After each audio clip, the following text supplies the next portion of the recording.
మన భారతీయ railway safety విభాగం వాళ్ళ యొక్క ఇన్స్ట్రక్షన్స్ ప్రకారము ఈరోజు ప్రపంచ అంతర్జాతీయ లెవెల్ క్రాసింగ్ అవేర్నెస్ డే. ఆ దాంట్లో భాగంగా మన తెనాలి రేపల్ల గేట్లో పబ్లిక్కి లేకపోతే రోడ్డు యూజర్స్కి కొన్ని జాగ్రత్తలు చెప్పటం అయింది. దాంట్లో భాగంగా రైల్వే గేట్ వేసే ముందు గేట్ పెన్ ఒక హూటర్ సౌండ్ ఇస్తాడు. ఆ సౌండ్ ఇచ్చినప్పటి నుంచే మీరు గేటు దాటి రావటానికి ప్రయత్నించకూడదు.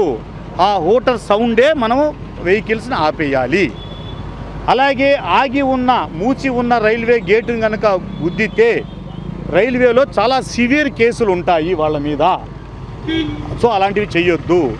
ఇంకో విషయం ఏంటంటే మూసి ఉన్న రైల్వే గేట్లోంచి అర్జెంటుగా వెళదామని ఇప్పుడు మనం నాటకాలు ఇవన్నీ చూసాము. దాంట్లో భాగంగా అర్జెంటుగా వెళ్ళాలని కింద నుంచి దూరి వెళ్ళటాము, రోడ్డు మీద వచ్చే కారు యొక్క లేదా అదర్ వెహికల్ యొక్క వేగాన్ని మనము అంచనా వేయగలం, కానీ రైలు వేగాన్ని అంచనా వేయలేము.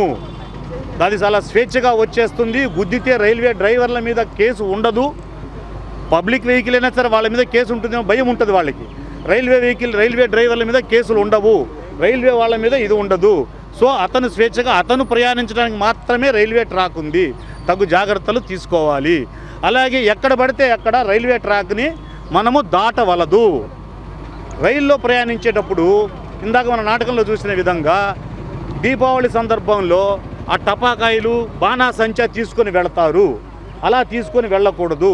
ఒక్క బాణాసంచా ఏదో విధంగా మండితే ఎంటైర్ రైలు ఫైర్ యాక్సిడెంట్కి గురవుతుంది. అలాగే రైళ్లలో మనకి ఈ సెల్ ఫోన్లు పెట్టుకోవడానికి కొన్ని సాకెట్స్ ఉంటాయి. ఈ సెల్ ఫోన్లు ల్యాప్టాప్లు మాత్రమే దాంట్లో పెట్టాలి. హెవీ డ్యూటీ ఉన్నవి సాకెట్లలో పెట్టకూడదు. దానివల్ల షార్ట్ సర్క్యూట్ అయ్యి ఈ మధ్య 2-3 ట్రైన్లలో ఫైర్ యాక్సిడెంట్ అయ్యింది, అగ్ని ప్రమాదాలు సంభవించింది. విడిగా అగ్ని ప్రమాదం సంభవించడం వేరే, రైల్వేలో అగ్ని ప్రమాదం సంభవించడం వేరే.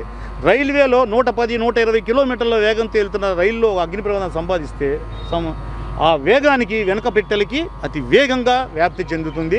రైల్లో ప్రయాణికులు కూడా ప్యానిక్కి గురవుతారు. సో ఒక నిమిషం మనం రైల్వే గేట్ దగ్గర ఆగొచ్చు, కానీ రైల్వే గ్యాస్ చేసి ఆ రూల్స్ని పాటించకుండా చేయొద్దని ఈ తెనాలి ప్రజలందరికీ విజ్ఞప్తి చేస్తున్నాను. ధన్యవాదాలు.